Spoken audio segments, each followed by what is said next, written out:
ফলে এবারে রমজান আমরা আশা করছি প্রতি বছর বা ইতিপূর্বের কয়েক বছরের তুলনায় অনেকটা স্বস্তিদায়ক হবে বলেই আমাদের কাছে মনে হচ্ছে। পেঁয়াজের ক্ষেত্রে আমরা যেটি দেখলাম সেটিও অনেকটা রিজনেবল রেটে, একদম অনেক কম রেটে বিক্রি হচ্ছে। তো শাকসবজি থেকে শুরু করে সব কিছু পণ্যেরই মূলত এখন স্বস্তিকর অবস্থা বিরাজ করছে। ফলে এবারে রমজান আমরা আশা করছি প্রতি বছর বা ইতিপূর্বের কয়েক বছরের তুলনায় অনেকটা স্বস্তিদায়ক হবে বলেই আমাদের কাছে মনে হচ্ছে।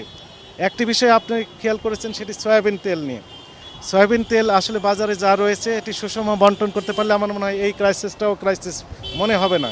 আমাদের কাছে যে তথ্য আছে সেই তথ্য অনুযায়ী প্রত্যেকটা দোকানেই 5 লিটার 2 লিটারের পর্যাপ্ত বোতলজাত সয়াবিন রয়েছে, কিন্তু ভোক্তারা যখন যাচ্ছেন তখন ব্যবসায়ীরা বলছেন যে তেল নেই, তেল নেই, অর্থাৎ কৃত্রিম সংকট তৈরি করার একটা পয়তারা চলছে। কিন্তু আমরা যখন যাচ্ছি তখন দেখলাম যে এই দোকানের বিভিন্ন গোপনীয় স্থানে এই তেলগুলো হাইড করে রাখা হচ্ছে। কেন রাখা হচ্ছে সেটি সহজে অনমীয়।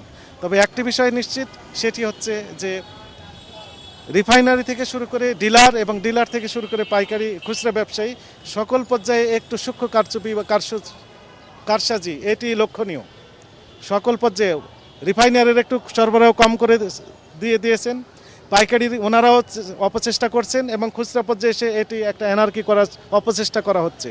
কোনো ক্রমে এটি গ্রহণযোগ্য না। আমাদের মনিটরিং কার্যক্রম অব্যাহত রয়েছে, যেখানে অনিয়ম পাওয়া যাবে সেখানে ড্রাস্টিক অ্যাকশন নেওয়া হবে।